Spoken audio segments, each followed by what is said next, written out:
del bunkering. Para ello hemos invitado a dos representantes de la empresa Core Laboratories Panama S.A., el señor Dani Herrera, licenciado en química, idóneo con 20 años de experiencia como inspector y actualmente asistente de operaciones, oficial de seguridad y calidad ISO 17020 en Core Laboratories Panamá S.A., y el señor Jesús Ábrego, licenciado en química, idóneo con más de 15 años de experiencia en el área de hidrocarburos para control de calidad en especificaciones nacionales e internacionales, encargado de implementación de métodos de análisis, capacitador en temas de seguridad y salud ocupacional. Ellos van a presentar su charla. Al final de la charla vamos a tener un periodo de preguntas y respuestas que pueden hacerlo a través del chat o levantando su mano y abriendo el micrófono y haciendo la presentación con ustedes. Dani Herrera y el señor Jesús Ábrego, cada uno con el tema que les compete. Buenos días. Adelante. Muy buenos días a todos. Pues primero que nada, buenos días. Para nosotros pues un honor tener la oportunidad de compartir con ustedes pues los temas concernientes a calidad, cantidad, demoras y seguridad en los negocios del bunkering. Vamos a dividir la charla pues en dos partes. La primera pues vamos a hablar de los problemas de cantidad, demora y seguridad. Ese tema lo voy a atender yo. Y entonces posteriormente el licenciado Jesús Ábrego pues nos va a ayudar con la parte de los problemas de calidad. Voy a compartir la presentación.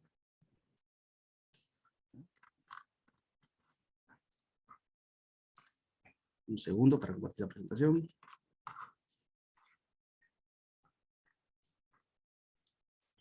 A ver, ¿no? Un segundito, por favor.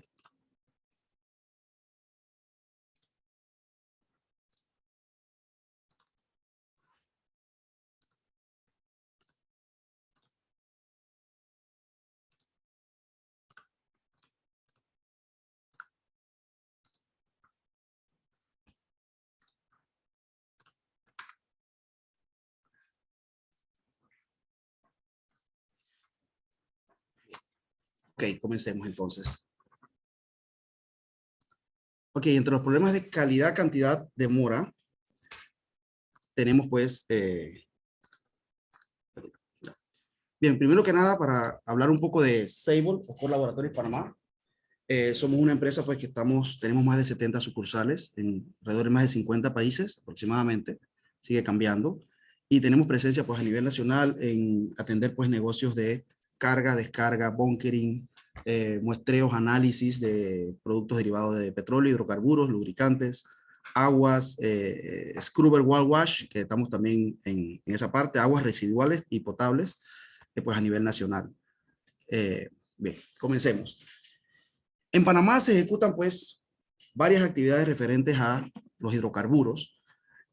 Una de ellas, por supuesto, que es el bunkering, pero mayoritariamente se ejecutan pues cargas y descargas de barcos a terminales, operaciones de chip to chip, que son operaciones entre barcos para mover producto, descargar producto, mejorar productos y demás.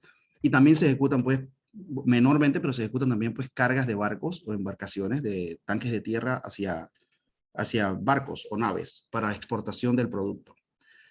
Se ejecutan referentes a los bunkering, pues dos clases de actividades. Mayoritariamente las actividades que se ejecutan pues son bunkering, que es, como todos sabemos, el abastecimiento de una nave pues de combustible para su operación o para sus viajes y movimientos. Y también se ejecutan algunas veces debunkering, que pues es el retorno del combustible ya comprado por la nave o adquirido por la nave por temas de calidad, que ese tema lo vamos a tocar pues posteriormente con el licenciado Ábrego, ya que a veces el producto pues no cumple con las especificaciones o con las características necesarias para su uso en las naves que lo requieren. También se ejecutan pues actividades de movimientos de combustible, ya no tanto el bunkering, sino el abastecimiento de locaciones en tierra mediante camiones cisterna. Eso pues mayoritariamente es para las termoeléctricas o algunas empresas que utilizan calderas, que también pues requieren que el producto tenga una calidad correspondiente a su uso. Y los famosos blendings, que pues son los mejoramientos de la calidad de un producto utilizando ya sea aditivos o combinándola con otros componentes hidrocarburos para mejorar ciertas características como densidad, viscosidad, algunas veces metales y otras características físico-químicas que contenga el combustible para mejorar. Esas son las actividades que se ejecutan. Voy a detenerme un momento para compartirles un pequeño video.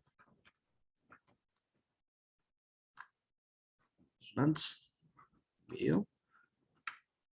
Ok, esto es un pequeño video de más o menos cómo es una operación, pues en este caso de chip to chip, que es muy parecida a las operaciones de bunkering, pues para más que nada es para que veamos pues dónde están los puntos donde hay riesgo de peligro, de derrame o de algunas consecuencias que puedan entorpecer la operación.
Ok, como vemos, pues,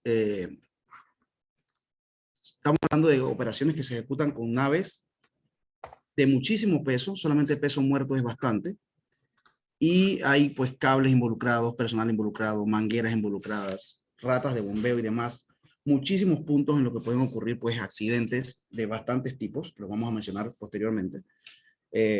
Por tal motivo, pues, tenemos que considerar que la seguridad pues es primordial para ejecutar estas actividades, ya sea cargas, descargas, bunkering, transferencias, bombeos, inspecciones y demás. Tanto el personal como los equipos ambientales pues generan un reto constante de que ocurran accidentes o incidentes que involucren pues inclusive la vida humana. La falta de fiscalización cercana de las actividades pues genera también una preocupación concernientes a temas de seguridad, derrames, inspecciones y demás, como también pues las diferencias en cantidades de lo descargado, bombeado o recibido por las naves. Si no hay una supervisión cercana, pues ocurren algunos de los puntos que vamos a tocar también más adelante, ¿no? El poco control y atención de actividades que pudiese ocasionar derrames o contaminación también es otra preocupación que existe y está latente en todos los bombeos de bunkering, cargas y descargas de naves, ya que pues la poca atención que tenga el personal involucrado en la operación pues puede generar un derrame que va a tener, por supuesto, afectaciones a otras economías locales como turismo, temas ambientales, la pesca y otras cosas van a verse afectadas a causa de un posible derrame o contaminación que se dé por falta de atención de las actividades, ¿no? Hay varios riesgos que podemos identificar pues, en el negocio del bunkering o en el negocio de los bombeos, cargas y descargas. Por supuesto, el riesgo a la vida, a la salud e integridad del personal, ya que se trabaja con equipos muy pesados, cables, líneas, mangueras, tuberías, presiones, y se enfrenta uno también al tema pues, los problemas ambientales que pudiesen empeorar las situaciones en el caso de una maniobra en el mar o en alguna terminal que tenga afectaciones por el clima. Bueno, recientemente pues estamos pasando por la pandemia. El tema de la bioseguridad siempre ha sido una preocupación en los negocios marítimos, ya que las embarcaciones que llegan aquí de otras locaciones mundiales pues pueden traer algún virus o alguna epidemia que puede ser pues diseminada en la población local debido al contacto a veces innecesario entre el personal de las barcazas o el personal de los terminales, pues con la gente que viene proveniente de otras ubicaciones. Los riesgos ambientales, el tema de la contaminación y derrames, pues siempre es un tema preocupante, ya que las afectaciones por los derrames de combustible pesado, pues no son muy fáciles de mitigar. El combustible pesado es muy contaminante y tiende a permanecer por largo tiempo en las costas, animales y regiones costeras, sobre todo los manglares, causando pues daños al ecosistema, ¿no? Riesgos de ataques o piratería, pues en Panamá pues estamos bastante exentos de ese tema, gracias a Dios, pero hay locaciones mundiales pues que son bastante afectadas con el tema de la piratería, sobre todo las regiones pues de África y Asia tienen bastante de esos riesgos latentes allá. También existen los riesgos de daños a instalaciones, embarcaciones o lanchas por el mal tiempo o falta de mantenimiento, ya que como son ambientes marinos, la salinidad y la oxidación pues está al día, y las afectaciones por el clima. Recientemente pues tenemos de hace un par de años para acá las afectaciones por el tema climático, el mar pues ha puesto un poco más inclemente, a pesar de que en la bahía de Panamá pues estamos bastante guardados y en Colón pues tenemos el rompeola que ayuda bastante, pero el mal tiempo sí puede ocasionar pues daños a las instalaciones o embarcaciones. Riesgo de contaminación, pérdida o degradación de la calidad, ya que cualquier componente que se mezcle o contamine un combustible en un barco, un bunkering o inclusive durante el bombeo por confusión de válvulas, pues puede ocasionar riesgo de contaminación que generarían pues costos grandísimos para la embarcación en los procesos de limpieza y recuperación del combustible ya degradado. Hay riesgos ambientales a largo plazo y también pues a corto plazo. Posibilidades de invasión de especies marinas, lastre y delastre de naves, eso es una posibilidad que siempre ha estado. Hay regulaciones internacionales pues que están entrando en vigencia con respecto a los lugares donde se puede delastrar y lastrar para pues tratar de limitar un poquito y mitigar los efectos de invasiones marinas, ya sea de microorganismos o especies invasivas. Y por supuesto las contaminaciones por descarga de aguas residuales, que siempre es un riesgo que por algún error, ya sea intencional o no, haya vertido de aguas residuales de una embarcación que en aguas nacionales o inclusive en nuestros lagos, eso pudiese generar, por supuesto, grandísimos problemas a la hora de, más que nada, epidemias, contaminaciones por bacterias, o etcétera, que puedan afectar el ambiente, ¿no? Durante los procesos de bunkering o inspecciones y abordaje, de, ya sea de personal, pilotos o personal de inspección, uno de los riesgos mayoritarios que nosotros hemos podido pues detectar a nivel internacional pues es el proceso de abordaje, de embarcar y desembarcar el personal a las embarcaciones, que es donde siempre se dan casi los accidentes, pues mayoritariamente. Hay dos técnicas recomendadas para eso, una es la escalera de piloto y otra es la cesta de personal, que son las recomendadas en ambientes adversos, pues donde hay alto oleaje y swell que puede afectar al momento del proceso de embarque o desembarque. Tengo un video que quiero compartirles también respecto a eso, para que podamos pues conversar sobre más sobre los posibles riesgos que hay ahí.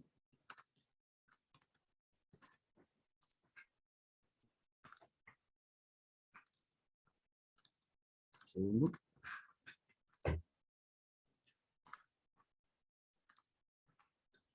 Advance.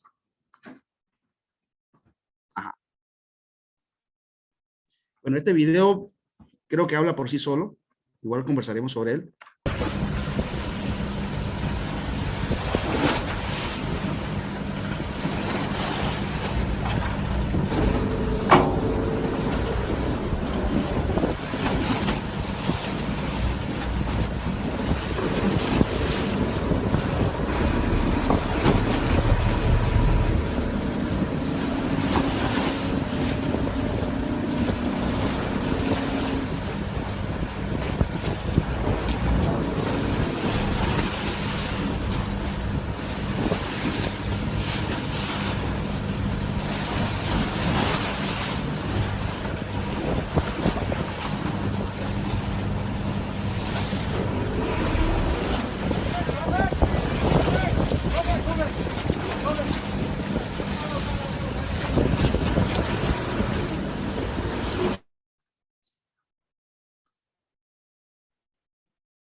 Bueno, creo que es bastante claro dónde son los puntos donde puede ocurrir un accidente en caso de esas de embarque o desembarque, ya que el movimiento de la lancha que ocasiona pues el oleaje, el viento o el mal tiempo, pues es una de las causas principales de accidentes a nivel de embarque, desembarque de personal, pilotos y demás embarcaciones.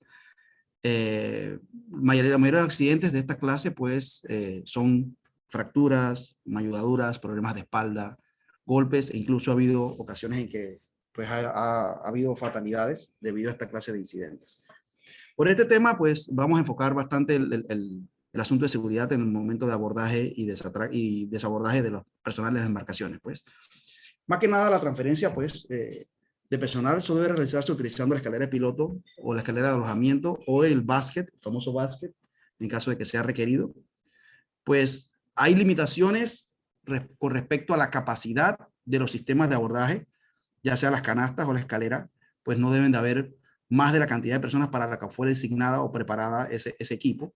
No pueden haber más, si la canasta fue designada para 2 personas, pues solamente deben ser 2 personas, y es muy importante que ese personal se mantenga fuera del anillo, no dentro, ya que si esa canasta, pues el sistema llega a fallar, la persona quedaría atrapada por las redes alrededor, ¿no? Lo que son los botes, tienen que tener varias consideraciones sobre el tamaño, la duración del viaje, el tipo de combustible que tiene, o si tiene combustible suficiente, los medios de transferencia del buque, cómo se va a hacer la operación, cuánto va a demorar, tienen que considerar el retorno sobre todo, y tienen que tener pues capacidades de comunicación y demás, y un espacio adecuado, libre de obstáculos, pues para garantizar que cuando el personal vuelva de la nave hacia la lancha, pues tenga donde ubicar ya sea la canasta, la escalera, o que la persona pueda pues agarrarse de un barandal o soga que le permita pues estar seguro al momento de abordar. El conductor, pues, por supuesto, y el marino deben estar capacitados y sintonizados con la operación que se va a realizar. Debe haber asistencia de ambos lados, no solamente del que va a recibir el personal, sino de ambos lados, pues para que se garantice una buena y sana comunicación. Debe estar equipado con puertas, líneas de vida en caso de que el personal caiga al mar. Y sobre todo el personal tiene que tener consigo pues su chaleco salvavidas en caso de que caiga de la manera correcta, puesto de la manera correcta, y el chaleco correcto, porque ese es otro tema concerniente a seguridad, ya que ahora hay bastantes tipos de equipos de protección de esa clase que no cumplen pues con las regulaciones mínimas para que el personal garantice que conserve la vida en caso de un accidente, ya que puede a veces desmayarse o caer y golpearse la cabeza, y eso pues lo dejaría inconsciente sin posibilidades de nadar, y el equipo de salvavidas pues tiene que hacer su trabajo.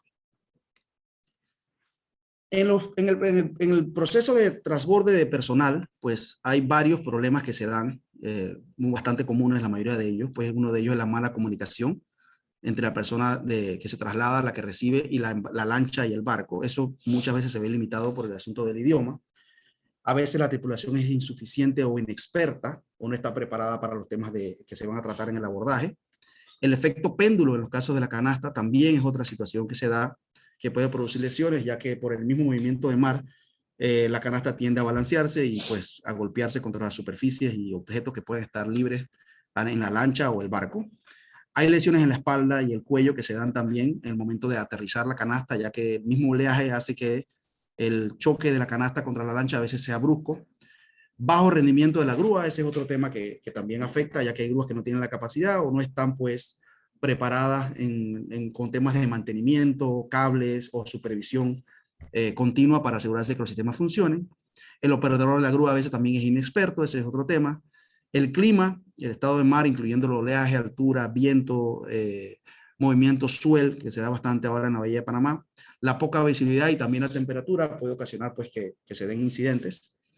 La incapacidad del barco para permanecer en posición, eso es en caso de que se requiera que se ubique la embarcación para prevenir o evitar que el viento haga estragos al momento de la operación de transferencia de personal. Hacer operaciones de noche de esta clase, si no es necesario que sea a esa hora o no es urgente, pues también es una limitante que puede producir lesiones. Y el conductor de la grúa no puede ver, ese caso, pues cuando se va a descender, si el calado del barco es pequeño, pues la altura del barco no permite que el operador de la grúa de la nave pues vea la lancha abajo, y ese es un tema también que puede ocasionar lesiones. No usar el equipo salvavidas, y la tripulación del buque pues que cuando está involucrada en otras operaciones muchas veces hacen 2 o 3 actividades, están en descargas y están en bunkering y están haciendo inspecciones y demás, entonces el personal se distribuye las tareas y no hay suficiente personal atento o está ocupado en otras actividades que no no le prestan atención a esta clase de maniobras. Eso también ocasiona varios problemas. Ok, referente a las pérdidas y ganancias que tenemos pues que es otro tema de problemas de cantidad, podemos mencionar que el transporte de petróleo o productos derivados de petróleo o transferencias de combustible, bunker, puede dar lugar a una diferencia entre las cantidades cargadas y descargadas, entregadas. Estas diferencias las podemos clasificar de dos maneras. Generalmente hay un límite permisible que está entre los compradores y vendedores de alrededor de 0.30%. Puede ser diferente dependiendo de los contratos que ellos tengan, pero generalmente en la industria se maneja el 0.3%, considerando que hay factores que afectan la incertidumbre de la medición y la cuantificación de los productos, ya sea descargados o cargados. Bueno, podemos dividir las pérdidas o ganancias en dos clases de pérdida. Pues una pérdida que sería la pérdida o ganancia física y la pérdida o ganancia aparente. Entre las pérdidas y ganancias físicas, pues podemos mencionar la evaporación de producto en caso de productos volátiles, la no medida del ROV, que es el producto que permanece a bordo después de un bombeo. Muchas veces no es posible cuantificarlo, no es posible medirlo, pero se queda algo del producto en el lugar o en el tanque emisor del combustible. Los rellenos de líneas son un tema común, ya que los sistemas pues están vacíos al principio y al final de la operación permanecen llenos, pero no se miden o no se involucran en la cuantificación. Eso es un error común que ocasiona, por supuesto, pérdidas. Desvíos de carga, ya sea por accidente o intencional. Los temas de derrame, pues ocasionan pérdidas, por supuesto, ese producto se pierde. Y el tema de robo, pues que es una de las causas más comunes en actividades sin supervisión. Generalmente cuando hay pues esta clase de diferencias por robo o demás, son resueltas o minimizadas luego de una investigación o atención de entidades u organismos especializados en encontrar esta clase de productos o en atender esta clase de diferencias. Y regularmente se atiende mediante estos recursos. Cuando las lesiones son grandes, que se requiere pues la ayuda o asistencia de un ente que fiscalice o medie o encuentre, pues haga la investigación pertinente pues, para encontrar el producto que no aparece. Pero hay muchas de esas pérdidas que no son atendidas por dos razones. Regularmente porque son pequeñas o son consideradas pues tolerables dentro del procedimiento, o también para evitar demoras prefieren entonces pues dejar todo hasta ahí y no se genera una investigación referente a la pérdida. También tenemos las pérdidas o ganancias aparentes, que esas es pues las pérdidas que se dan más que nada por errores en la medición física o ver las tablas al momento del cálculo o las temperaturas o no se involucra algún número o un typing error que también se da y genera pues esta clase de problemas.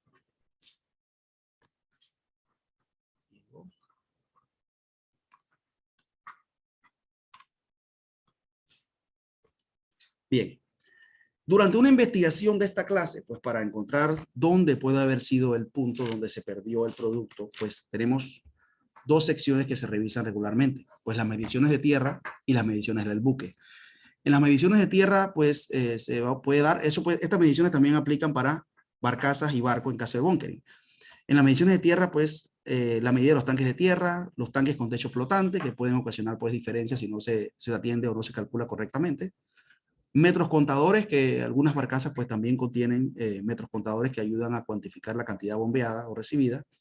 Verificación de las líneas y el tema del agua libre que puede contener algunas veces el combustible por diferentes causas. Una de esas puede ser incluso hasta intencional.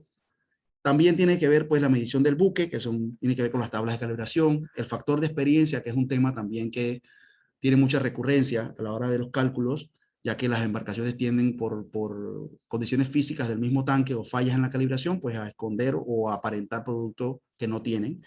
Las diferencias en tránsito, que son también comunes, ya sea que el producto, puede ser porque el producto se cargó y en el movimiento del viaje, pues todo lo que se mantenía en las paredes o encajonado en algunas secciones de los tanques, pues apareció y se refleja entonces al momento que el buque llega a su destino.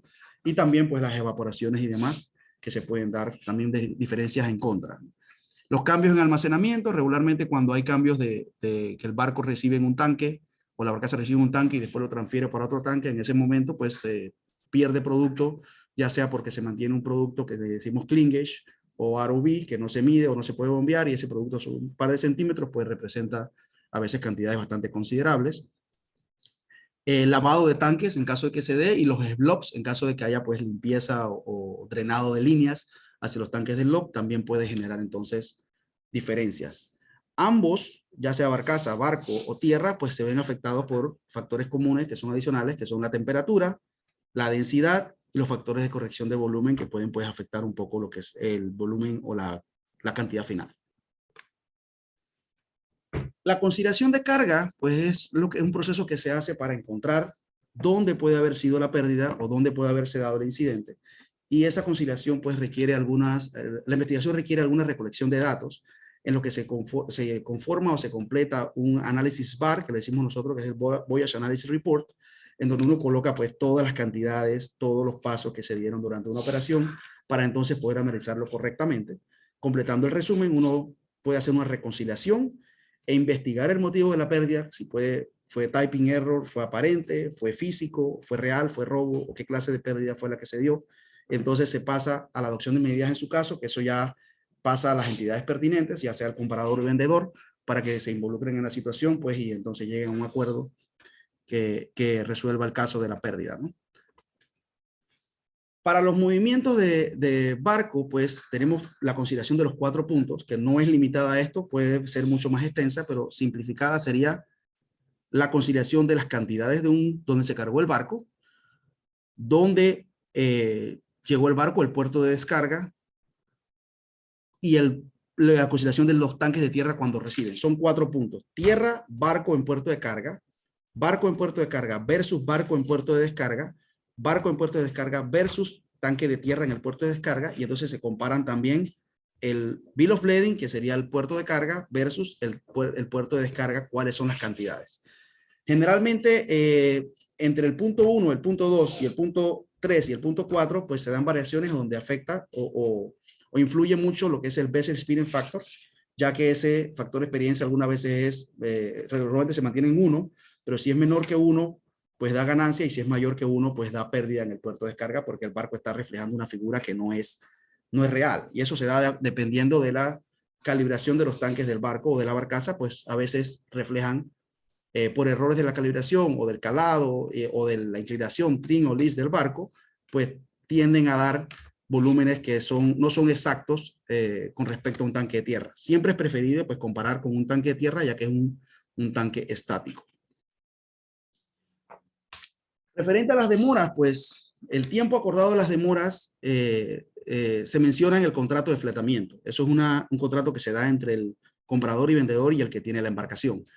En las nominaciones a las empresas de inspección, pues a veces se le da la duración del tiempo de espera y la tasa de sobreestadía, pero generalmente eso no se comparte con las empresas de inspección. Eso se maneja contractualmente entre los fletadores y los contratadores del barco. En general, el tiempo de estadía pues comienza cuando se genera el Notice of Readiness Tendered, que es cuando la embarcación pues está lista para las operaciones, ya sea barcaza o barco. Pero en algunos casos los fletadores pues tienen 6 horas para aceptar, algunas veces más, eso dependiendo si la embarcación pues de quién era y cómo es el contrato de alquiler de la nave. En ocasiones el tiempo de desconexión de las mangueras también está involucrado o tienen un rango de aceptación de tiempo de desconexión de manguera.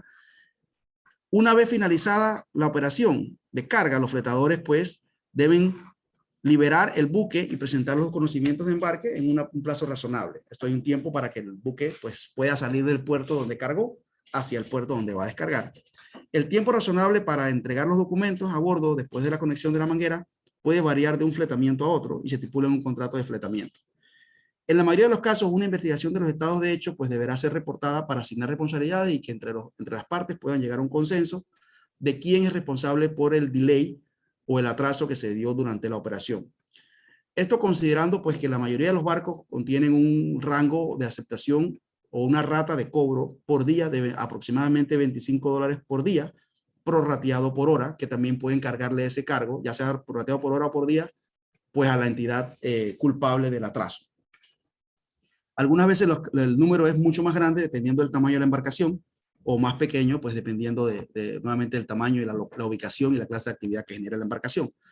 El tema no es tanto el costo que genera en sí el atraso, sino la acumulación de atrasos que ocasionan atrasos en operaciones subsiguientes. En caso de, pues, de repente una barcaza se atrasa y no puede llegar a su destino o a su siguiente operación, pues porque tiene un atraso en la primera y el atraso va siendo acumulativo por las tareas que requiere completar la barcaza durante el día o durante la semana. Hemos identificado pues varias clases de demoras comunes, que no está limitado a estas, pueden haber muchas más. Entre esas podemos mencionar pues las demoras por reclamo debido a pérdida o diferencias de cantidad. Pues algunas veces las embarcaciones tienen que permanecer en sus lugares donde hicieron la actividad para esperar una investigación, que vaya un inspector o vaya una entidad a revisar, y eso pues genera demoras. Las demoras por falta de comunicación previa pues no permiten que los equipos estén preparados, que el barco esté preparado, que tengan los sistemas adecuados, o simplemente que al llegar la embarcación o la barcaza al barco receptor, pues no haya nadie esperándola y entonces comienzan a preparar lo que son los sistemas, escalas y demás. Eso genera también demoras.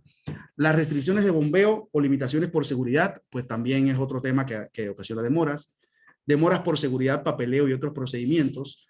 La seguridad es muy importante, por supuesto, pero algunas veces se dilata muchísimo el proceso de seguridad, de registro de documentos y demás, y eso genera unas demoras. Demoras generadas a consecuencia pues, de procedimientos de seguridad para prevenir daños a los sistemas. Algunas veces los sistemas no están listos y se comienza a preparar, a revisar mangueras, a revisar tornillos y todo eso pues genera demoras cuando esos sistemas pues deben estar listos mucho antes de que comience la operación. El congestionamiento y retrasos en puertos que limitan la cadena de suministro pues también se ve afectado y ese atraso puede ser incluso acumulativo. La no disponibilidad de muelles para ejecutar maniobras por diferentes motivos pues también ocasiona atrasos en las cargas.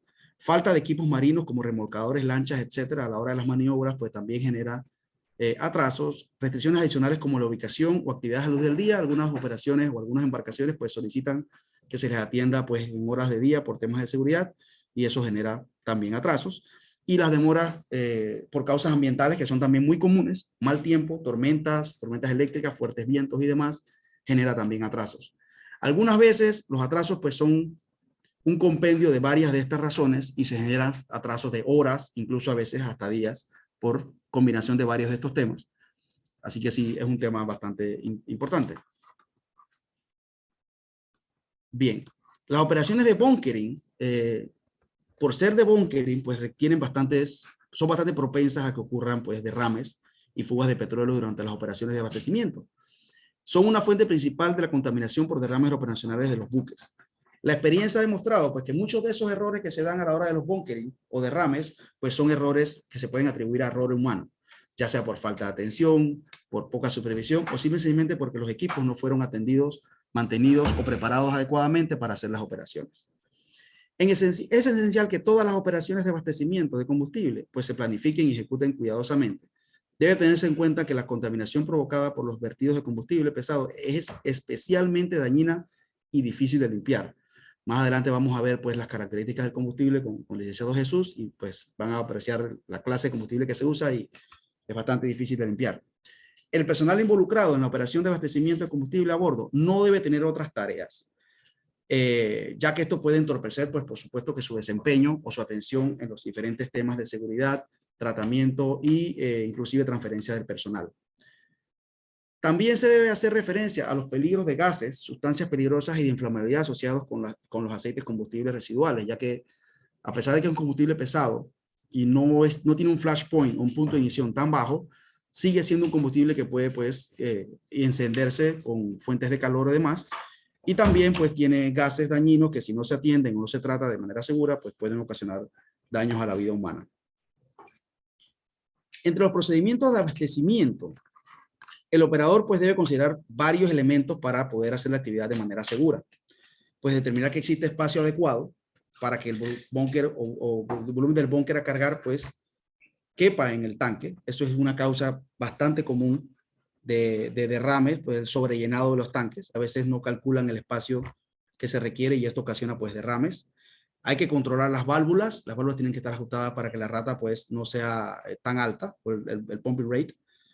La determinación de las tasas de carga, al momento de cargar, de llegar a la carga full y después al relleno de los tanques, pues debe ser controlada para que no haya un exceso de flujo que permita que se desborde los tanques. Tiene que haber ventilación, tiene que haber ajuste de la alarma, alarmas de sobrellenado, comunicación para establecer cuándo se puede realizar el bunkering, o cuándo se va a hacer el cambio de un tanque a otro. Hay que registrar los procedimientos o hacer el papeleo durante el key meeting, que también vamos a conversarlo ahora. Y hay que tener controles, en particular cuando se va a hacer accesos entre el buque y la barcaza por temas de inspección, muestreo o demás. Tiene que haber pues atención en eso. Procedimientos de ensayo, tiene que haber una revisión de que el H2S, que es uno de los gases presentes, que también ha ocasionado pues problemas, pues sea controlado o limitado. Hay que darle seguimiento a la operación, comprobando que se ajusta a los procedimientos acordados pues durante toda la operación.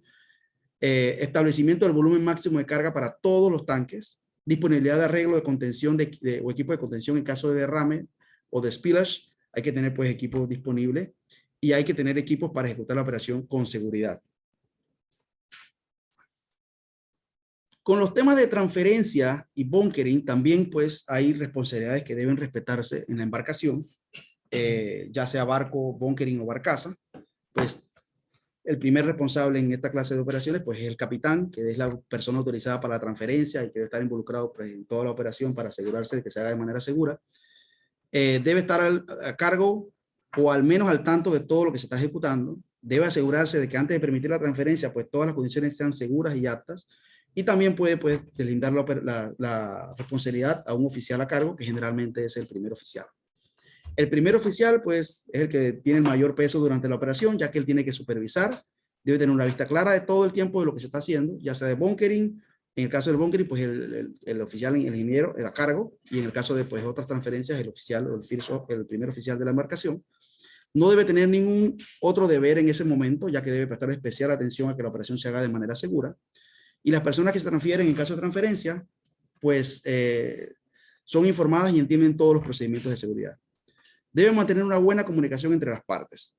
La tripulación, que es la que ejecuta la actividad o la mano de obra directa, pues debe estar asistiendo a ambos lados de la transferencia. Inclusive cuando es bunkering, pues el de la barcaza y el barco tiene que haber personal disponible prácticamente 24/7 ahí durante esa operación. Y durante la transferencia de personal, pues también tiene que estar atento, guiarlo, estar pendiente e incluso ayudarlo a subir los equipos y demás para que no haya pues ningún incidente de seguridad. Y durante la transferencia de cesta del personal al otro, pues la tripulación de buque debe mantener las líneas de etiqueta a cada lado para evitar pues que se balancee. Tienen que jalar la canasta pues para que se mantenga lo más estable posible. Eso con temas de seguridad. ¿Qué responsabilidades existen? También, pues, de parte del personal que aborda o los inspectores, pues, hay que asegurarse de que se le informa sobre todo el procedimiento de la transferencia y que entiende todo el mundo, está claro en la misma página. Hay que preguntar por el responsable de supervisión. Si en caso de que no aparezca, pues, debe ser solicitado. Hay que hacer una evaluación de seguridad de último minuto en todo momento, estar pendiente de que todo puede cambiar y hay que hacer una verificación continua de todo lo que se está haciendo. Hay que confirmar y aceptar que la transferencia se llevará a cabo de manera segura. Eso todas las partes tienen que estar sintonizados en eso. Y en caso de que pues, las condiciones cambien o haya condiciones de peligro, pues lo recomendable siempre es detener la operación hasta que esas condiciones pues, cambien y sean aptas para poder ejecutarla de una manera segura. Cuando se va a transferir personal, pues de un lado a otro, se tiene que buscar la mejor manera de hacerlo o la manera más segura y eficiente de poder completar la transferencia de personal, ya que no es, si no es necesario, pues no debe hacerse. Hay que usar un chaleco correctamente utilizado, no cualquier chaleco ni colocado de cualquier manera. Hay maneras de colocarse chaleco, eso es un procedimiento que existe también. Y hay que acatar las instrucciones del personal. En caso de que tenga pues un empleador junior o alguien nuevo, pues tiene que haber una supervisión continua de ese personal. Entre las evaluaciones de seguridad que se ejecutan, pues constantemente durante una operación tiene que estar siendo monitoreadas porque pueden haber cambios. Hay condiciones que hay que atender, como la velocidad y dirección del viento, el estado del mar, por supuesto, la velocidad y dirección de las corrientes o de la marea, la visibilidad y en caso de lluvia, pues si se puede evitar o esperar hasta que las condiciones sean apropiadas, pues esperar que todo eso pase. Y los movimientos de la canasta, como balanceo y cabeceo de la nave, pueden ocasionar pues accidentes también. Hay que prestar atención a eso, a iluminación, a los resbalones, a las limitaciones por los equipos de elevación, ya sea la grúa o demás, el estado de disponibilidad de los equipos de salvamento, y que el personal esté pues listo en caso de que sea requerido, las formas de comunicación, la formación y competencia de todo el personal implicado en el traslado, y la disponibilidad de espacio libre en la cubierta para el aterrizaje de la grúa. Estas condiciones son algunas de las que hay que prestar atención. No es limitado a esto solamente, pero son algunas de las más importantes. El Key Meeting, pues, es requerido durante todas las operaciones, pues, y es el primer frente que se hace para poder atender o evitar que ocurran incidentes, ya sea de derrame o de peligros al momento de hacer cualquier operación. El Key Meeting consiste, pues, en una reunión que se hace, una reunión inicial, para considerar aspectos como el aspecto de seguridad de transferencia, para discutir sus preocupaciones de seguridad, si es que se observa alguna situación que pudiese ocasionar un incidente, los requisitos de la empresa o del cliente, posibilidades de situaciones de emergencia, cualquier otro requisito, sesión informativa. Y si el Key Meeting no se ejecuta, pues alguien tiene que pedirlo porque es necesario que todas las páginas estén informadas, incluso sobre la calidad, clase de válvulas, mangueras, operaciones, estado de emergencia, líneas de comunicación. Todo tiene que ser acordado durante un Key Meeting. Hay bastantes formatos, dependiendo de la empresa, pues ahí cada empresa tiene su propio formato para ejecutar un Key Meeting. Y bien, para nosotros, pues, la seguridad tiene que ver con todos los detalles. Hay que estar observando hasta lo mínimo para evitar que ocurra un incidente de diferentes clases, como los que mencionamos. Pues la canasta, en el caso de transferencia de personal, pues el último recurso, si se puede utilizar un recurso pues más cómodo, más seguro, tiene que ser considerado, y eso va a depender pues de la ubicación y el estado, o todos los estados de tanto climático, condiciones de nave, lancha, disponibilidad de equipo que existan, pues siempre tiene que escogerse la mejor manera. En caso de nosotros, pues en aguas dentro del rompeolas de Cristóbal o acá en Balboa, cuando hay buen tiempo, pues hay otras opciones muchísimo mejores que utilizar una canasta. Hay que planificar el trabajo de antemano. Esto permite pues evitar atrasos, por supuesto, y hacer las cosas de manera segura y estar preparado pues con todos los equipos de seguridad para poder ejecutar la actividad. Y en caso de que haya algo inseguro o alguna situación que pudiese ocasionar un incidente, ya sea de derrame o incidente de accidentes o demás, pues tiene que ser reportado inmediatamente para que la situación se corrija.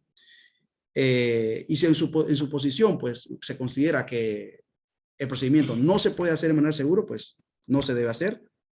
Informar, a esperar que se corrija la situación para poder ejecutarlo correctamente. En teoría, pues todo esto debe ser atendido antes de que se dé, para evitar que esto ocasione algunos atrasos, pero si puede representar peligro o riesgo de contaminación, derrame o riesgo a la vida humana, pues tiene que ser corregido o subsanado antes de ejecutar la actividad. Esto con temas de seguridad. Bueno, es bastante amplio el tema. Hay muchísimo de seguridad, muchísimo de cantidad que hay que ser considerado y podríamos ahondar, pero estamos bastante limitados pues por el tiempo, así que lo voy a dejar con mi compañero Jesús Ábrego para que atienda el siguiente tema. Y bueno, posteriormente podemos entonces discutir algunas preguntas o comentarios referentes a estos temas que ya tratamos hasta el momento. Lo dejo entonces sin más con Jesús Ábrego.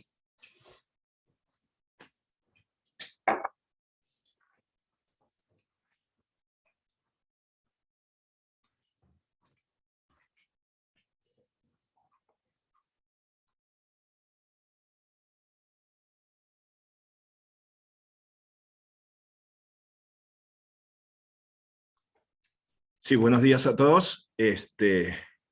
Vamos a tocar la parte de los problemas de calidad.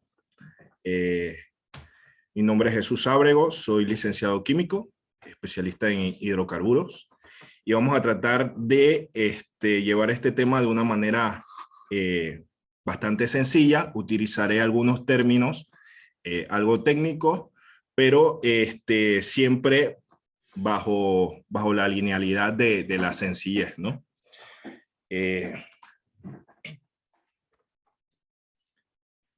Primero, vamos a hacer definiciones.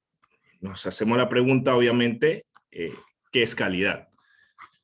Y para esto, tenemos primero la definición de la Real Academia Española: la propiedad o conjunto de propiedades inherentes a algo o que permite juzgar su valor. Esa sería la primera definición de calidad.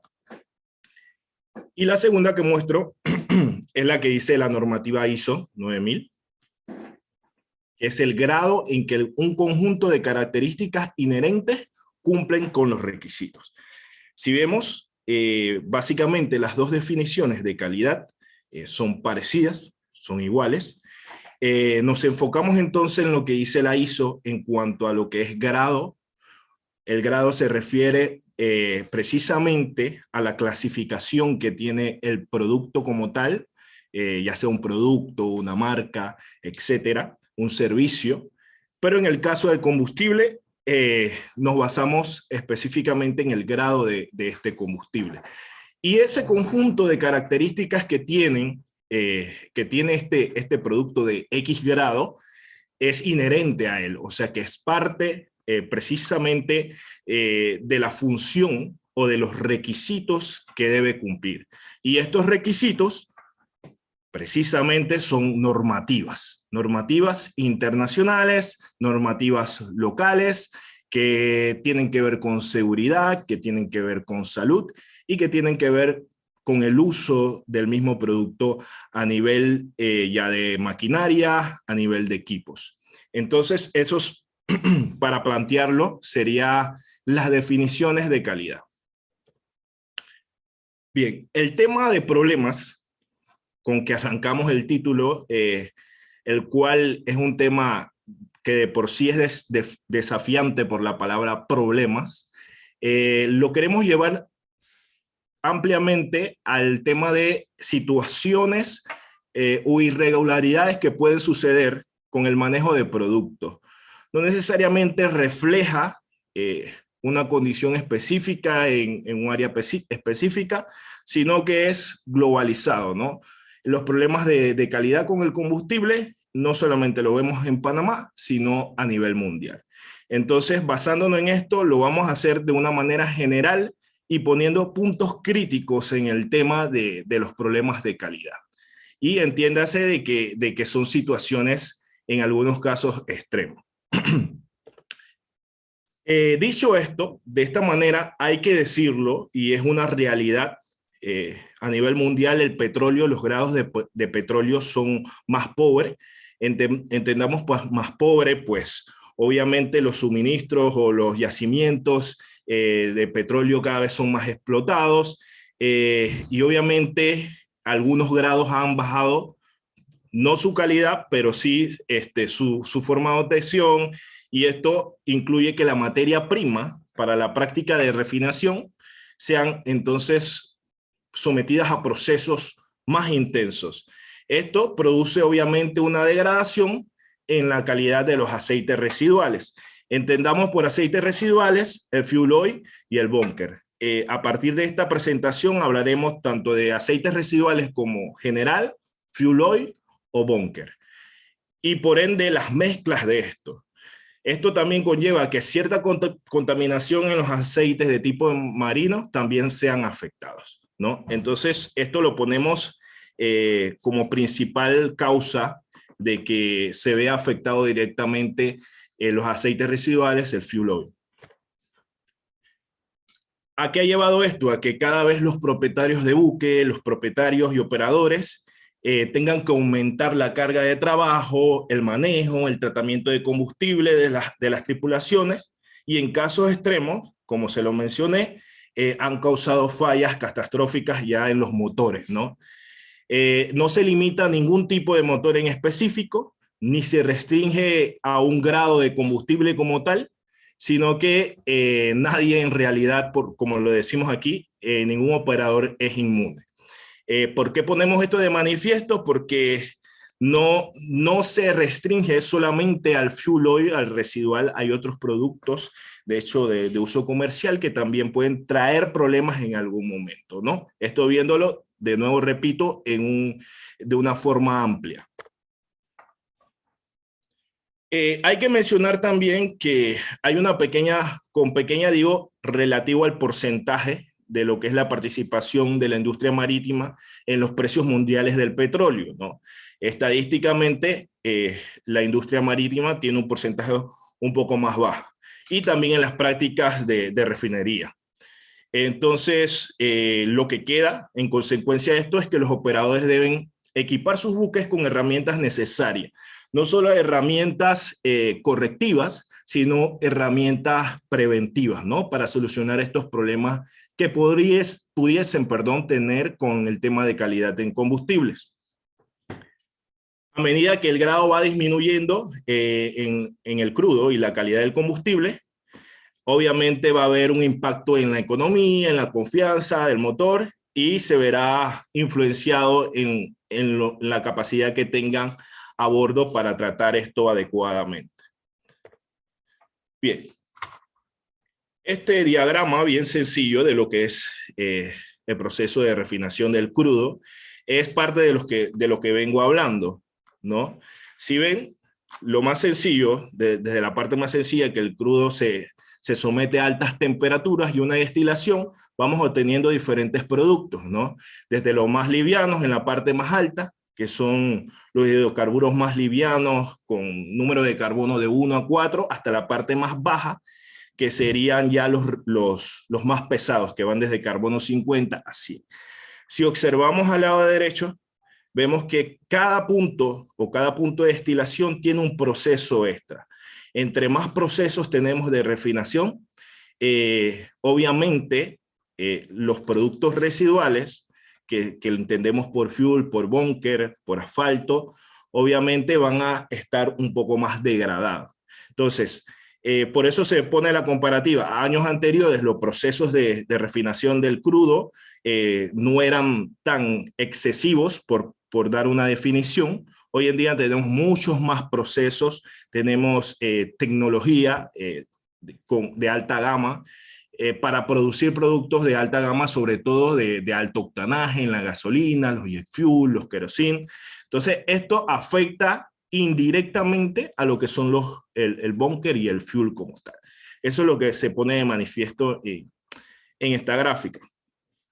Igual, aquí vemos todos los procesos, otros tipos de procesos, desde el más sencillo, que es el vacío como tal, hidrocraqueo, desulfurización, reformulación, fluidos catalíticos, lo que es la alquilación de la gasolina, la reformulación como tal. Todo este tipo de procesos obviamente van a afectar o degradar un poco la calidad del búnker como tal. Entonces, vemos que es, bueno, no indirectamente, sino directamente proporcional. Entre más procesos hay, obviamente el residuo se ve un poco afectado, ¿no? ¿Cuál es el reto? El control de calidad. Obviamente un combustible de mala calidad pone en riesgo la seguridad. Seguridad, ya hablamos de seguridad, los temas de seguridad lo trató el compañero Dani. El desempeño operativo y también ambiental de los buques.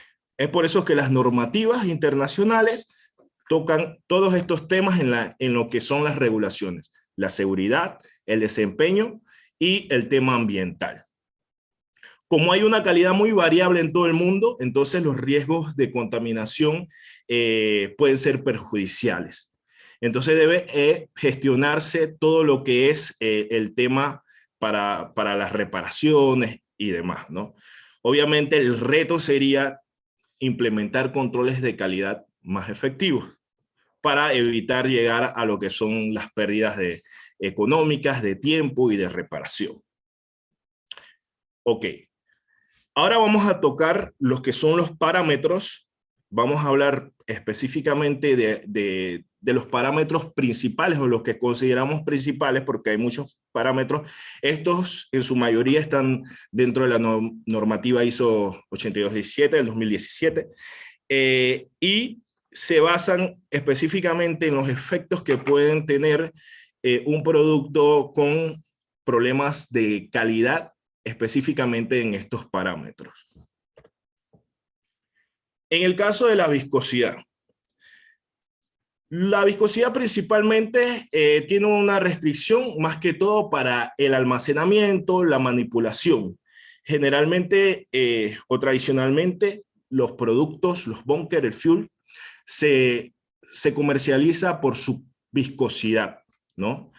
Pero hay una falsa creencia o un falso sentido de garantía de que si tenemos una viscosidad adecuada que cumple con la especificación, por ejemplo, 380 centistock, bueno, para poner en contexto la viscosidad, para el que de repente desconoce o necesita refrescar, es la resistencia a fluir, ¿no? De un líquido en este caso, o de una suspensión, como lo es el fuel. Entonces, al pensar de que tenemos un producto con una viscosidad que cumple las especificaciones, indirectamente creemos que tenemos una garantía de calidad, de que estamos adquiriendo un producto que cumple con todas las especificaciones como tal. Sin embargo, esto no es verdad, ¿no? Esto no es verdad porque ya sabemos hoy en día que hay muchos productos que cumplen con la viscosidad, pero pueden tener otros parámetros que afecten el desempeño del mismo producto. Entonces, sí se ve afectado la viscosidad, cada vez por lo mismo que vengo mencionando, los procesamientos secundarios, la relación entre la viscosidad y la calidad se vuelve menos significativa, es lo que vengo diciendo, porque por estos procesos podríamos tener unas viscosidades bajas o unas viscosidades acorde a lo que dice la norma, pero está afectado por otras situaciones o por otros procesos. Sin embargo, con la viscosidad, hay criterios que nos dan un parámetro integral para utilizarlo como tal, con el fin de evaluar la temperatura, el que se debe calentar. O sea, la viscosidad no deja de ser un parámetro importante, sin embargo, no es el punto de partida para juzgar o para decir que un producto va a cumplir con las especificaciones en su totalidad o va a ser apto para su utilización en nuestros equipos, ¿no? Pero sí nos da una información muy buena sobre lo que es el manejo, la parte de atomización del combustible. También nos puede dar un aproximado del carbono y asfalto que pudiese tener la muestra. También, en cuanto menor sea la viscosidad, más fácil será sedimentar o separar el agua arrastrada y las partículas sólidas. Es decir, la viscosidad sigue siendo un parámetro importante que hay que tomar en cuenta, pero no es el único, como se creía tradicionalmente, que nos da una información del producto como tal. Esta es la ISO actual, ¿no? Que establece en la categoría ISO de los fuel, o los RMG, RMK, los más comunes, Panamá RMG, RMGK, están definidas las viscosidades, ¿no? Generalmente se nombran con la viscosidad, el producto se nombra con la viscosidad que tiene, por ejemplo, RMG 180, RMG 380, RMG 500, el mismo caso con el RMK, ¿no? Entonces, esas son las especificaciones que tiene actualmente en viscosidad los productos residuales o los productos de fuel. La gravedad específica también es otro parámetro. Es otro parámetro que tiene que ver también con una forma de el manejo también, el almacenamiento. Tiene importancia también en el área económica, por el área de las medidas, las correcciones de medida, obviamente. Pero un aumento en la gravedad específica o en la densidad o una disminución del API, porque el API es inversamente proporcional a la densidad y a la gravedad específica. Si hay un aumento, entre más cercano esté la gravedad específica 1, que es la gravedad específica del agua, hay una mayor dificultad con la eliminación de agua en los tanques. Entonces, ese es el principal criterio que se debe tomar cuando se maneja un producto con una gravedad específica muy elevada, cercana ya a 1000 o a 1, ¿no? Dependiendo de cómo lo expresemos, si es en densidad o en gravedad. En el caso de los RMG, 180, 380, 500, 700, la especificación es 991. Entonces, ese es el criterio que se debe tomar en cuenta con problemas de gravedad específica o problemas de API. Llegamos a una parte importante y ya los que estamos en el tema entenderán por qué. El tema del azufre. Sabemos que ya estamos en una regulación actual, la IMO 2020, ¿no? En cuanto al porcentaje de azufre, vamos a ver las repercusiones que ha tenido, los que puede tener en realidad, obviamente poniendo casos hipotéticos o casos que sí han sucedido a nivel mundial, ¿no? y que pueden suceder. Primero hay que decir que el azufre es un elemento del petróleo crudo, o sea, él prácticamente nace con el crudo como tal y puede causar desgaste, también es altamente corrosivo, de naturaleza corrosiva. Entre más alta es la concentración, mayor será su impacto en la corrosión de piezas metálicas. Hay en muchas formas, por ejemplo, en combustible pueden tener mercaptanos, sulfitos, bisulfitos, en forma orgánica, en forma inorgánica, y como se resalta, puede afectar en el desgaste de los depósitos.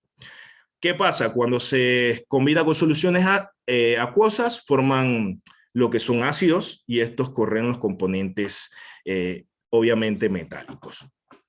También la parte ambiental, que es la parte que menciona sobre todo en la IMO 2020, que tiene que ver con el potencial de contaminación.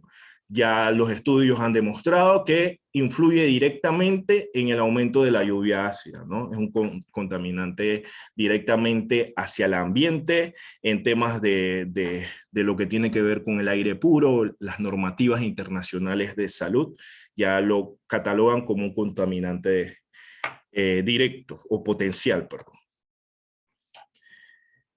Cuando se quema, el tema es que cuando se quema el producto como tal, el fuel, este azufre, si tuviésemos un azufre en altas concentraciones, va a producir diferentes tipos de lo que le llamamos los SOx, los SOx, que son monóxido de azufre, dióxido de azufre, trióxido de azufre, y estos pueden generar lo que son daños perjudiciales, sobre todo a nivel ambiental, pero también a nivel de las calderas, dependiendo del tipo de dióxido. El dióxido de azufre no es tan perjudicial, pero en el caso a nivel de calderas, pero en el caso ambiental sí es muy perjudicial. En el caso del trióxido de azufre, sí puede, en concentraciones por arriba del 3%, puede provocar lo que son las corrosiones. Y cada vez que va aumentando esa concentración de azufre en un producto de este tipo, así mismo van a aumentar las corrosiones.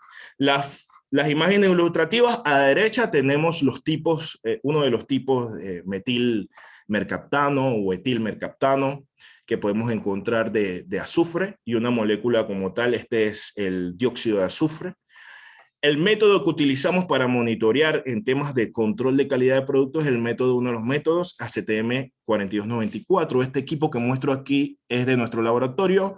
El mismo es un equipo de rayos X y puede medir concentraciones hasta ppm de lo que son azufre, ¿no? Entonces es una de las pruebas rutinarias, es una prueba que se hace con constancia en laboratorio para ver la calidad del mismo azufre. Venimos a la parte de lo que dice la IMO.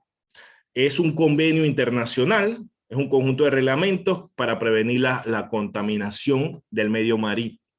Entonces, se fijó un límite ya en el 2020 de que todos los que son los combustibles fuel utilizados a bordo deben ser máximo de un 0.5% en concentración de azufre. Eso empezó a regir del 1 de enero del 2020. Sí, los que estuvimos involucrados en esto, directa e indirectamente, tanto en la parte del laboratorio operativo, vimos que fue todo un reto al principio, había mucha desinformación, pero bueno, creo que ya con el tiempo, después de 2 años, hemos entendido algunos de los temas de lo que es el manejo de este nuevo producto, por decirlo así, pero sin embargo vamos a destacar algunas de ellas.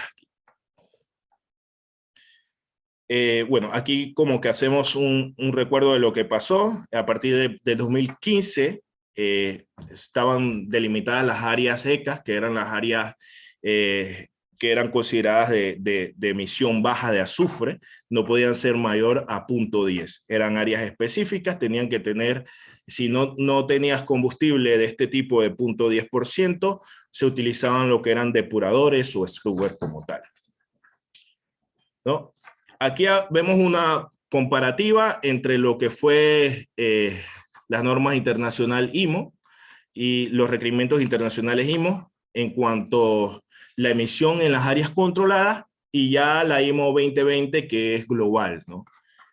En el caso de las áreas fuera, en el inicio fuera de las áreas ECAS establecidas o las áreas de control de emisión, para el 2012 se permitía un 4.5%, en las áreas ya, en las zonas de control, por el 2010 ya estábamos por 1.5%. Luego del 2012, a partir del 1 de enero de 2012, en las áreas que no eran de control, pasamos al 3.5%. Todavía en el 2010 teníamos un 1% en las áreas de control. Luego, en el 2020, entonces se establece el 0.5% global. Y se mantiene desde 2015, el 1 de enero de 2015, en las áreas de control, un 0.1%. Entonces, esto en temas de cumplimiento de normativas internacionales suele ser un problema si no tenemos lo que son el combustible adecuado para el cumplimiento de las normativas. Aquí también tenemos lo que son un resumen de los antecedentes a partir de 1960 hasta el 1 de enero de 2020, ¿no? Cuando ya se aplica el límite mundial, que es del 0.5%. Pero preguntamos entonces cuáles son los problemas con el azufre en el fuel. ¿Qué sucede? Hay muchas mezclas existentes ya con alto contenido de azufre. Ya de por sí teníamos contenido de azufre bastante alto, bastante elevado en búnker, y los combustibles residuales de bajo azufre no eran ampliamente producidos. Lo más fácil sería, o la opción más fácil hubiese sido refinar simplemente los productos con bajo azufre, o sea, el crudo con bajo azufre. Pero no existía la suficiente, o no existe la suficiente cantidad de crudos medianos y pesados que tengan un nivel de azufre bajo. Entonces, lo que se tiende a hacer, o lo que se realiza, son mezclas. Estas mezclas garantizan un azufre bajo. Sin embargo, pueden tener problemas como lo mostramos en la figura del lado izquierdo. Si bien si obtuviéramos bajo azufre directamente de fuentes de crudo con bajo azufre, podríamos obtener más o menos viscosidades entre 180 con cantidades de aromáticos. Ahora vamos a ver más adelante la importancia de los aromáticos en lo que son los temas de compatibilidad. Sin embargo, en estas mezclas, que generalmente están cercanas a 50 centistock, 100 centistock de viscosidad, tienen baja cantidad de aromáticos. Entonces, estos, al ser combinados con otros productos que tengan alta cantidad de alfaltenos, que también vamos a hablar por encima de alfaltenos, pueden traer problemas de compatibilidad. Entonces, básicamente, el tema del azufre, los problemas son indirectos. El hecho de pasar a un azufre con 0.5% nos trae problemas en la calidad, pero indirectamente. Ahora vamos a ver esos problemas en detalle y cómo pudiésemos subsanarlos o prevenirlos. Caemos entonces en la parte de compatibilidad. Allá veníamos hablando de compatibilidad con el tema de las mezclas. Entendemos entonces que el combustible residual del fuel oil es una mezcla, es una dispersión coloidal de sustancia, es decir, no es una mezcla heterogénea, no es una mezcla homogénea como cuando mezclamos cierta cantidad de azúcar en agua y se disuelve. No, digamos que es una mezcla más heterogénea cuando mezclamos arena en agua, ¿no? Entonces hablamos de una suspensión como tal. En realidad el búnker, el fuel, es una suspensión y tiene una dispersión, lo que llamamos técnicamente como coloides, ¿no? Estos coloides, o esta dispersión coloidal, mantiene un equilibrio químico o un equilibrio físico, y ahí nos adentraríamos un poco más técnicos en fuerzas intramoleculares, en temas de uniones de hidrógeno y diversas temáticas que, bueno, había que profundizar un poco más.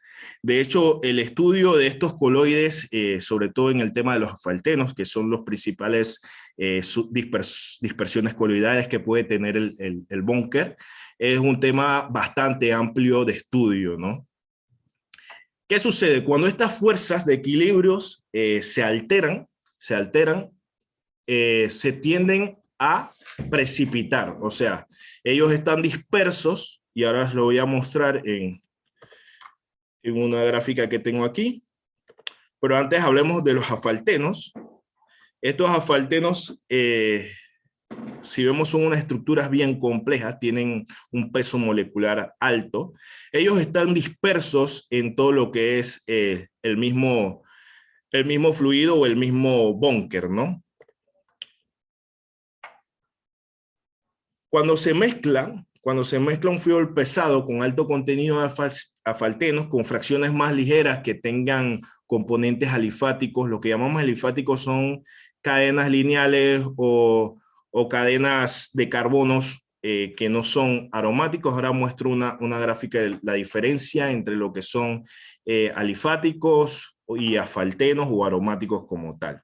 Esta mezcla puede causar que precipiten los asfaltenos. Aquí pongo de manifiesto, fíjense que los aromáticos pueden ser una estructura que es como un anillo. Aquí tenemos diferentes componentes, el benceno, el más conocido, tolueno, ortosileno, y ya los más complejos que esto podemos encontrar en los fuels son altraceno, fenantreno, bifenol, que son moléculas que ya van uniendo varios anillos que llamamos anillos aromáticos. Las parafinas normales o los alifáticos, como lo mencioné, en cambio no son anillos, son lineales. Entonces ya a partir vemos una diferencia, esa diferencia estructural que puede tener estos componentes hacen de que la mezcla sea inestable. Esto para ponerlo en contexto porque suceden muchas otras más variantes que pueden afectar, pero en general es por la diferencia estructural que tiene la molécula. Entonces, lo que le decía, en la figura se muestran los asfaltenos, que serían como estas estructuras complejas que están en el centro y están rodeados de resina, o la resina puede ser todo el medio oleoso, que si queremos llamarlo así, que es el fuel.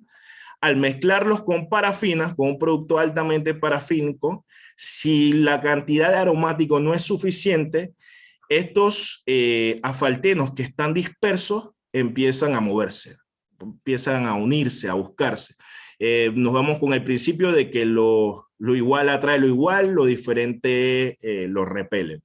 Entonces, al final, todos estos asfaltenos que estaban dispersos, todos estos coloides que estaban dispersos, se unen y precipitan, o siendo más técnico, floculan. Y eso son los problemas de sedimentación, son los problemas de incompatibilidad que vamos a ver también en detalle, que se suceden en lo que son las mezclas como tal. Entonces esto sería una forma bien sencilla de explicarlo. Claro, como le dije, los procesos a veces también hay que tomar en cuenta los cambios de temperatura, los cambios de presión, que pueden afectar también el tiempo de almacenamiento que tenga el producto, que pueda ocasionar también la precipitación. Pero en resumen, pudiese ser esta una de las causas principales. Los problemas con la compatibilidad, hay que tener un gran cuidado. Ya lo estamos mencionando de hace tiempo, que al combinar diferentes elementos, combustibles, pueden obtener mezclas inestables, ¿no? Se taponan los filtros, los separadores. Ojo, yo estoy mostrando algunos de los casos que pueden pasar. Yo sé que de repente si tenemos dentro de los participantes ingenieros de máquina y demás, me podrán decir otros tipos de sucesos que pueden pasar. Yo estoy mencionando los principales, pero sí sé y estoy consciente de que no son los únicos, ¿no? Un producto con problemas de compatibilidad, puede resultar en daños en las válvulas de escape y depósito en las turbinas como tal. Eso por mencionar. Lo común es la formación de lodo, o como generalmente se conoce a estos precipitados, y pueden bloquear la planta de tratamiento de fuel en las naves. También pueden ocurrir la separación en los equipos de tratamiento durante el proceso de centrifugado por las grandes cantidades de asfaltenos quemables, y si se pierden asfaltenos, estos en realidad son componentes de combustión valiosos. El combustible inadecuado sigue siendo una gran preocupación y es un desafío el uso a bordo de los productos, ya que no habría sido aceptado si el problema hubiera sido conocido. Porque obviamente si la embarcación supiese de que este producto venía con problemas de compatibilidad, obviamente no hubiese sido aceptado. A menudo se dice que, bueno, una de las partes del desafío es que la norma ISO 8217 no dice en realidad, no habla o no tiene una restricción en cuanto a los temas de compatibilidad como tal. Sin embargo, en algunos de los apartados de la ISO 8217 dice que el producto debe ser íntegro, no tener ningún problema o contaminante que afecte el correcto rendimiento del producto, ¿no? Entonces, como que ahí lo arropa un poco. Pero, sin embargo, el desafío en realidad es que, como vengo diciendo, la diversidad de combustibles y las mezclas que se realizan es un desafío tanto para los suplidores, un desafío los vendedores y el usuario final, ¿no? Entonces, esto poniéndolo en contexto a nivel no solo de Panamá, a nivel mundial, hay un tema, un desafío con esto, ¿no? Incluso en aquellos que cumplen con las mismas especificaciones, podemos tener productos que cumplen con la misma especificación, están dentro de los parámetros, pero traen problemas de compatibilidad o son combustibles inadecuados para mezclar. Esto lo hemos visto bastante, es común que pase en los very low, en los ultra low sulfur también. Y vemos que la estabilidad pueden ser que los dos combustibles pueden ser estables por separado, pero cuando se mezclan son inestables. Entonces, por ahí vemos que la cosa se complica un poco más. Tienes compuestos que por sí son estables por separado, pero cuando lo mezclas son inestables. En realidad, cuando tienes problemas de compatibilidad, es muy poco lo que se puede hacer. Ya cuando el combustible se extrae o se mezcla a bordo y resulta que son incompatibles, es poco lo que se puede hacer, excepto continuar con la limpieza, con la eliminación y mantenimiento del motor cada 24 horas hasta que ya se queme todo el fuel, sea ya consumado como tal, ¿no? Otra opción, si se dispone de otro suministro, se puede cambiar por uno más compatible, que ya se haya probado previamente, ahora le hablaré de esto, que se han probado que son compatibles, pero sin embargo, esto resulta en como que cambia un poquito la situación, pero no lo mejora del todo. Todavía pudiese haber acumulación de sedimento en el fondo de todos los tanques que todavía contengan el mismo producto incompatible. Entonces, en resumen, la eliminación ya de un fuel incompatible que esté a bordo puede ser una operación que consume mucho tiempo, no es muy desgastante. ¿Cuál sería la solución? Bueno, la solución que se propone siempre sería predecir un problema antes. O sea, es mejor, como siempre decimos, es mejor prevenir que lamentar. Existe una prueba puntual, no está dentro de lo que es la normativa ISO como tal, pero sí se contempla que es la ACTM de 4740. Es bien sencilla, que nos proporciona bastante información, también conocida como la prueba de la mancha.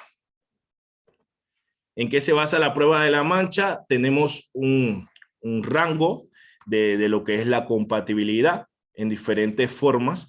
Es muy sencilla la prueba, lo que utilizamos en resumen sería un papel filtro y dejamos caer una gota de la muestra previamente calentada y se deja reposar a más o menos 100 grados Celsius por un periodo determinado y vamos viendo la dispersión si se dispersa como tal o si se unen. Si se unen como tal los coloides, sería el resultado de la precipitación y se va a formar una mancha. Entonces podríamos ver que el grado 1, que es el más aceptable, es compatible, no da una información de compatible o estable. Ya en el grado 2 se empieza a formar una especie de anillo, ¿no? De aro. Ya ahí hay que tener mayor cuidado, pudiese ser que no se formen depósitos o lodos, pero hay que considerar no utilizar aditivos, de repente sí o no, y no sobrecalentar el mismo producto. Ya cuando estamos en el rango 3, que si vemos en el centro se forma una mancha, ya se empieza a formar un anillo definido, entonces es igual, los mismos el estatus es el mismo que en el punto 2, que en el grado 2, pero va a incrementar potencialmente lo que son los lodos. Ya cuando vamos en el 4 y el 5, que vemos que en el 4 se define completamente y en el 5 ya hay una mancha por completa, entonces ya son incompatibles. Aquí le tengo un ejemplo de un producto que es grado 5, ¿no? Esto fue un test de laboratorio. Hay que decir que nosotros hacemos varios ensayos también con mezclas de parafina para ver también nuestros resultados como tal. Esto fue una muestra que se sometió con hexadecano y se obtuvieron esos resultados de incompatibilidad altamente, ¿no? Esto sería lo extremo. Estos son efectos de aditivos. Si bien en el mercado también hay aditivos que mejoran la compatibilidad, pero ya vimos que del lado izquierdo sin aditivos y al lado izquierdo con aditivos no hay mucha diferencia. Ya cuando hay una incompatibilidad, un grado de incompatibilidad bien alta, es muy poco lo que se cambia como tal. Uno de los métodos que sí contempla la norma es la filtración en caliente. Entonces, esto es lo que llamamos los famosos TSP, TCA o TCE.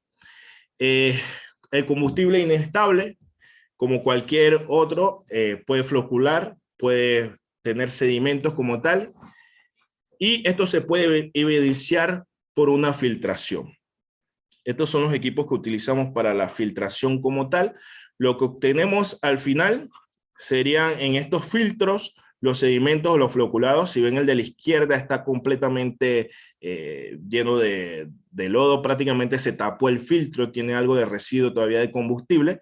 El lado de la izquierda es como normalmente se debería ver el producto.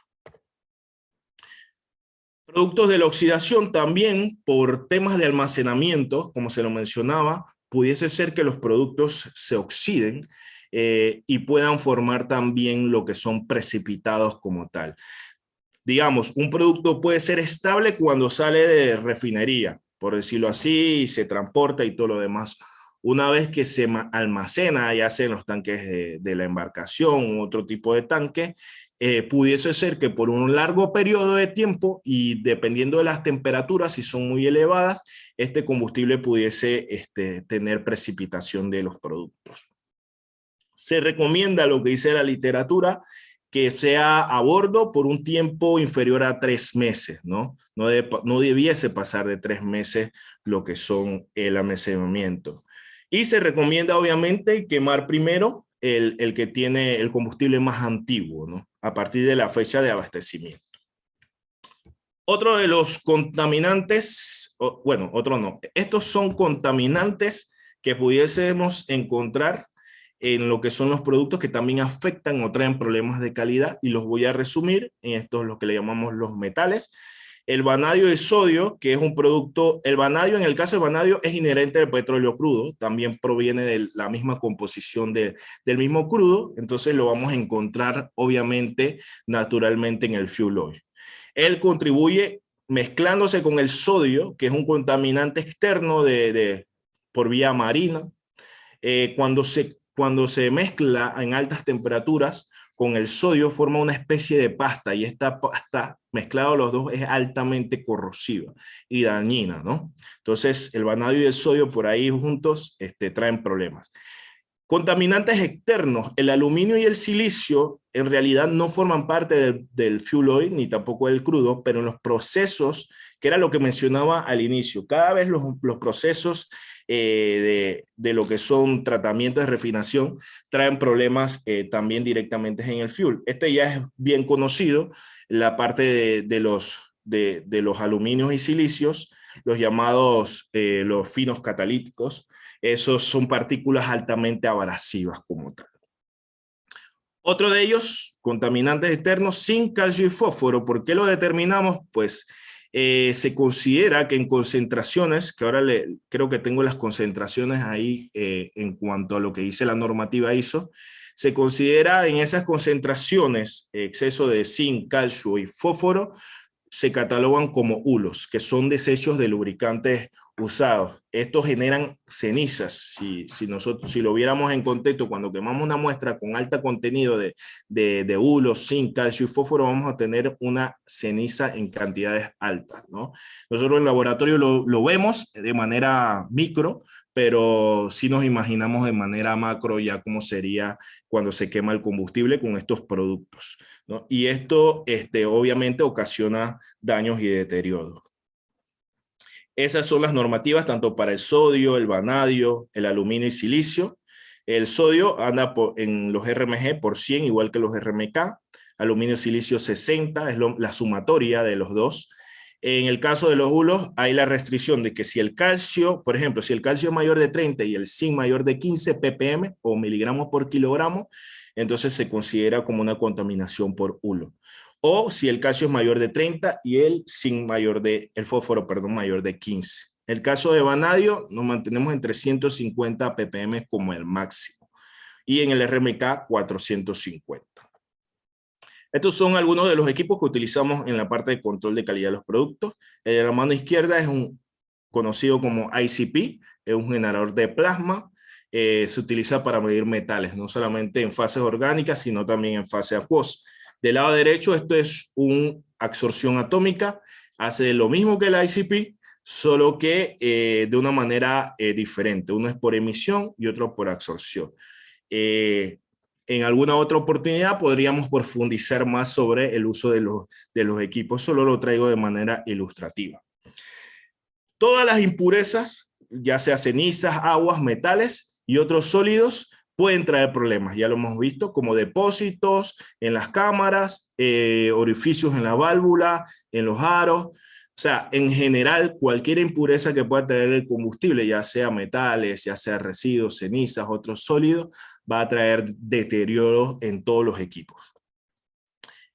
Hay otro contaminante que anteriormente no se hablaba, que son contaminantes o especies químicas que no tienen, no son inherentes o no provienen del crudo como tal, o sí pudiesen provenir del crudo, pero por procesos indirectos como tal. Entonces, estos contaminantes, para resumir la historia, como el 2018 se fueron dando casos en contaminaciones químicas debido a polímeros o químicos corrosivos. En muchas embarcaciones se causó daños en las bombas. Esto fue una alerta a nivel internacional, en el sello, de los cilindros, en los pistones, en los anillos, y causando problemas de un grado hasta que las embarcaciones tuvieron que quedar detenidas, ¿no? Provocando esto atraso en la programación y daños en la maquinaria. Entonces, estas sustancias no se pueden analizar de manera tradicional con los métodos tradicionales. Se utiliza lo que es el método de cromatografía de gases, pero acoplado a otro equipo que se llama espectrómetro de masa, el conocido como GC-MS.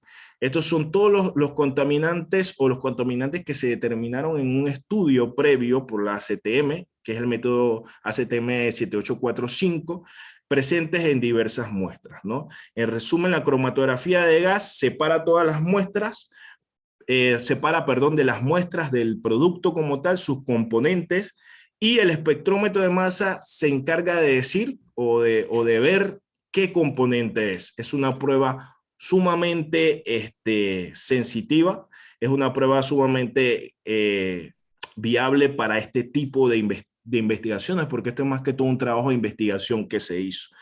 Entonces es un equipo que adquirimos también, yo sea de paso, precisamente para este problema. Todavía seguimos analizando diversos tipos de muestras, es muy versátil la verdad. Entonces, estos son los componentes, como le decía, o las especies químicas que en este estudio se determinaron que afectaban de alguna u otra manera.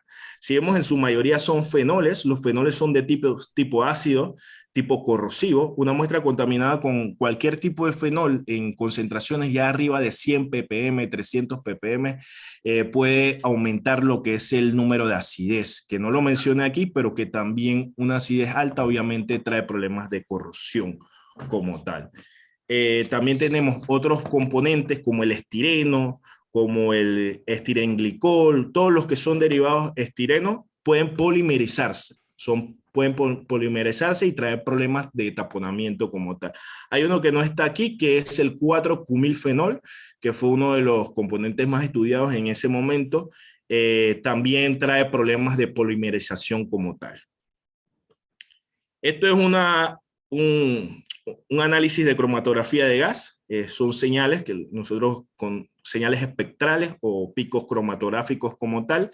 Ellos, además de dar una señal como tal que se puede integrar y dar un valor de concentración, como este equipo tiene un aditamiento que es el espectrómetro de masa, podemos saber qué componente representa cada señal.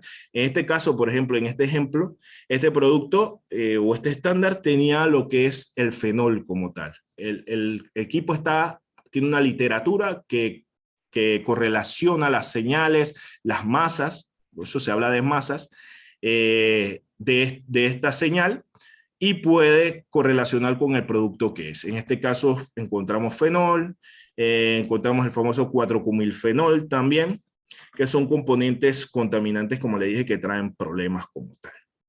Bien, las recomendaciones, en el caso de las recomendaciones que se dan en general, y ya para ir finalizando, el diseño de los tanques de buque, manteniendo los diferentes productos segregados. Importante, si no se conoce, si no se han hecho pruebas iniciales de compatibilidad, vean que le hablaba de lo que eran las pruebas de la mancha.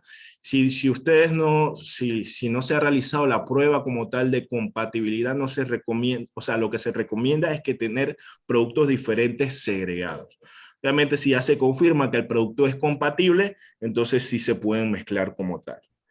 Saber la calidad de los combustibles puede variar entre puertos y suplidores. Por eso de antemano es importante el control de calidad y contar con un laboratorio certificado, acreditado, que pueda darle los resultados de este producto, las especificaciones que tenga el producto. También considerar la naturaleza de la mezcla de combustibles, si es muy parafínico, si son olefinas, aromáticos y otros, un poquito más complejo, pero sobre todo el manejo cuidadoso, seguro y adaptable de las nuevas calidades. Es lo que resumimos con el tema del Very Low Sulfur, que lo principal es el manejo cuidadoso. Creo que desde el 2020 al día de hoy, por lo menos en la parte técnica, que es la que yo manejo, y bueno, Dani podía secundar en eso en la parte operativa, creo que hemos aprendido en general en Panamá, hemos aprendido mucho en lo que es el manejo del producto, ¿no? De como tal, hablando del Very Low Sulfur. Entonces, esto es como política de nosotros que recomendamos, o sea, lo leo textualmente, que el control de calidad es un aspecto importante de nuestro trabajo. No hace falta decir que las consecuencias de una carga fuera de especificación, cargadas de un tanque de almacenamiento no homogéneo, pueden ser enormes. Incluso en los casos de que nosotros no estemos nominados para la calidad, para nosotros debe ser de diligencia debida como parte de nuestro proceso de inspección, saber la calidad del producto como tal. Entonces, nosotros lo tomamos también como una política en los temas con los problemas de la calidad. Bueno, ya este es el fin de la presentación y bueno, creo que no sé si tenemos tiempo todavía para las preguntas. Ya pueden ser por chat o pueden ser directas, ya responderá Dani, si no en mi caso, ¿no? Muchas Dani, gracias a ambos. Tenemos Ah. una preguntita, perdón, señor Carlos, una pregunta en el chat que hace Osvaldo de León de ILG Logistic sobre el video que presentó Dani al inicio, si ese video había sido en Panamá y si era caso afirmativo si fue del lado Pacífico o del lado Atlántico. Ok, el video no es en Panamá, ese video fue tomado en Rotterdam, es de la corporación, lo tomó el equipo de audiovisual de la corporación allá en el área de Europa. Es muy similar a lo que ocurre en Panamá. Sí le puedo comentar que más que nada en el Atlántico, fuera del rompeolas de Cristóbal, pues las condiciones climáticas son muy parecidas a las del video, a veces incluso hasta peores. Y en el área del Pacífico, pues hay periodos del año, generalmente entre el mes de marzo y mayo, en que los vientos a veces se superan, que incluso la ACP ha suspendido las salidas de los pilotos por situaciones climáticas como las del video. Así que sí le puedo compartir que sí se dan esas situaciones aquí. El Pacífico sí es mucho más tranquilo aquí por el asunto de que estamos en la Bahía de Panamá, pero en Cristóbal, afuera del rompeolas, generalmente en el periodo de invierno o de la época lluviosa, después del mediodía, se dan situaciones climáticas adversas. Ok, gracias. Adelante, señor Carlos. Dani, Jesús, creo que esta es una de las mejores presentaciones que hemos tenido, muy educativa. Muchas gracias por el tiempo, han desarrollado el tema de manera excelente, creo que han tocado todos los puntos de interés. Tengo muchas preguntas, pero ya hemos excedido la hora y media que teníamos planificado para esta presentación. Sin embargo, en un futuro espero contar con ustedes para otras presentaciones de seguimiento. El tema de cromatografía es sumamente interesante y creo que complejo hoy en día, dado la situación que se dio en Singapur, los eventos que hemos tenido en Panamá, y que hay una necesidad clara de definir límites de cuándo estos elementos se presentan como un problema de calidad para la industria, que todavía no creo que tengamos límites definidos ni hay un spec, lo que hace que las disputas sean muy complicadas entre el comprador y el vendedor. Pero sin embargo creo que hicieron una clara muestra de los retos que tienen, especialmente con los temas de compatibilidad. Creo que se ha manejado mucho mejor de lo que se esperaba. La industria esperaba muchos más riesgos cuando estaba entrando IMO 2020. Creo que se manejó mucho mejor de lo que se esperaba. Pero ante todo quería agradecer a Core Lab Sable. Creo que han hecho una presentación fantástica. Muchas gracias por su tiempo.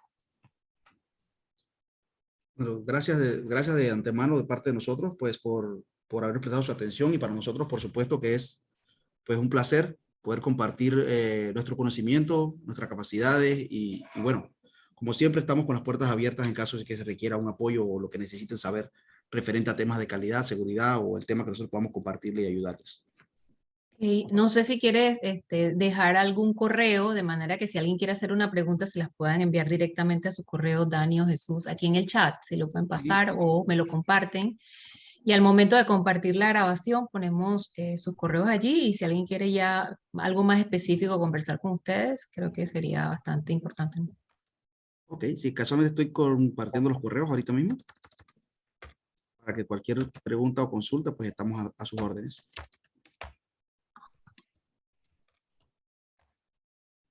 Dile a Julio que no se coma todas las empanadas que les voy a enviar. Ya él está escuchando, así que... No he recibido ninguna. Bueno, muchísimas gracias a todos y que tengan muy buen día. Buen día. Buen día. Pasen un excelente día. Muchas gracias, excelente día. Saludos. Buenos días a todos. Saludos.